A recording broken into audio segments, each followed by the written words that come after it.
Welcome to the mini blog off day 6 of our Lucknow tour.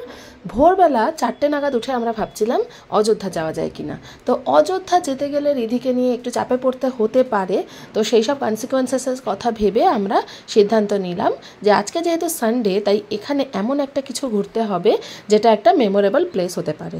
সানডের দুপুর জমিয়ে champions match দেখতেই হবে, আর সঙ্গে ছিল রবিবারটাকে মেমোরেবল করার একটা বাসনা।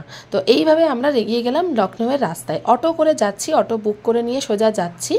আর লখনৌয়ের রাস্তাটা দেখে বেশ ভালোই লাগলো, মানে বেশ পরিষ্কার পরিচ্ছন্ন। আর যে জিনিসটা সব থেকে নজর কাড়লো, আমাদের এখানে যেরকম রাস্তার পাশের জায়গাগুলিকে পরিত্যক্ত ধরা হয়, ওখানে কিন্তু নোংরা আবর্জনার বদলে দেখলাম সুন্দর ফুলের বাগান করা হয়েছে রাস্তার পাশে। কি ভালো, তাই না? আর বেশ গাড়িতে আমরা যাচ্ছি অটো করে, আর যেতে যেতে কোথায় পৌঁছালাম দেখেই নাও তোমরা। এখানে আমরা এমন একটা জায়গায় গেলাম, এখানে যারা এসেছো তারা আশা করি বুঝতেই পারছো এই জায়গাটা কোথায়। আজকের জায়গাটার কিন্তু আমি নাম বলবো না, কারণ কিছু কিছু বিধিনিষেধ আছে। আর এই জায়গাটা তোমরা জাস্ট দেখো, একদম ইতিহাসের সাক্ষী বহন করে আছে।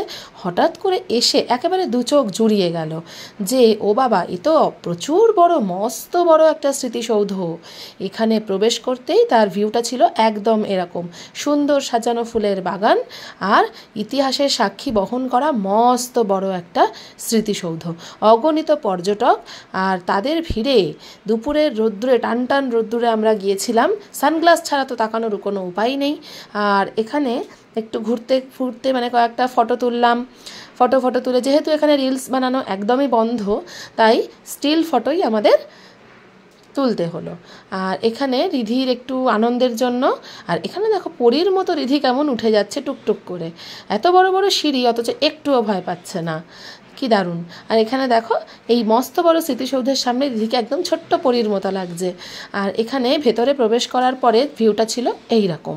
কি বিশাল বড় স্মৃতিসৌধ, আমি তো এরকম জিনিস আগে কখনো দেখিনি। তোমরা কারা কারা আন্দাজ করতে পারছো কিন্তু কমেন্ট করো।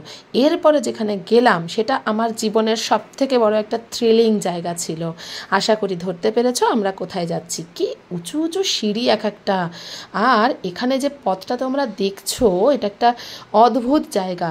4টে রাস্তাই ঠিক একই রকম, কিন্তু তার মধ্যে 3টি রাস্তা ভুল আর একটি রাস্তা সঠিক। গাইডের অনুমতি ছাড়া তুমি যদি একটা পাও এদিক থেকে ওদিক ফেলো, তাহলেই কিন্তু তোমার আর পালাবার কোনো পথ নেই, মানে তুমি সঠিক পথ আর খুঁজে পাবে না।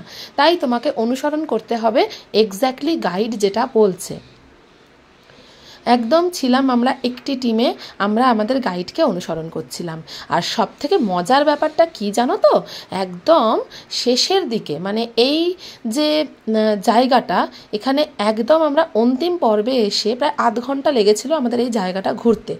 একদম ঘুটঘুটে কালো অন্ধকার, কিন্তু ভাবো, বিশ্বাস করো, এতগুলো দরজা থাকার পরেও মানে এত সুন্দর হাওয়ার প্রবাহ এখানে আমাদের একটুও সাফোকেট হয়নি। বাচ্চা নিয়ে আমরা সুন্দর ঘুরতে পেরেছি, আর অবশ্যই রিধি কোঅপারেট করেছে।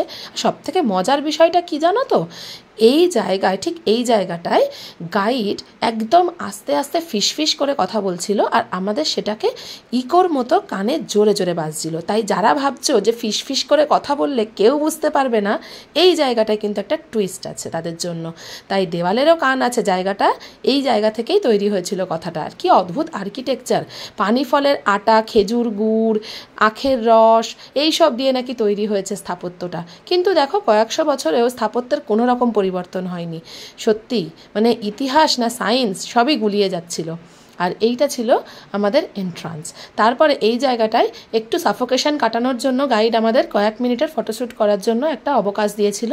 তাই এখানে একটু স্মৃতি তুলে রাখলাম মনের মতো করে। কি জানি আর আসতে হয়তো পারবো না, তো যদি আসতে নাও পারি এইগুলোই স্মৃতি হিসাবে থাকবে। আর তারপরে ইতিহাসের পাতায় খোদাই করা এই জায়গাটা তোমরা নামটা দেখতেই পেলে, এটা ছিল তখনকার দিনের একটা সিসি ক্যামেরা, যেখানে জলের প্রতিবিম্বের মাধ্যমে বাইরে থেকে কে আসছে যাচ্ছে সেটা রাজারা দেখতো। তো এই জায়গাটা ছিল তখনকার মতো তৈরি করা একটা সিসি ক্যামেরা বলতে পারো।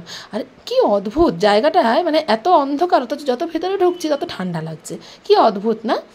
যাই হোক, একটা বিস্ময়ের মধ্যে দিয়ে কাটলো দিনটা। আর রাত্রিবেলা চ্যাম্পিয়ন্স ম্যাচে ভারতের জয় দেখে উল্লসিত রিধি। ব্যাস এইভাবে শুরু হলো আমাদের রাত। Good night.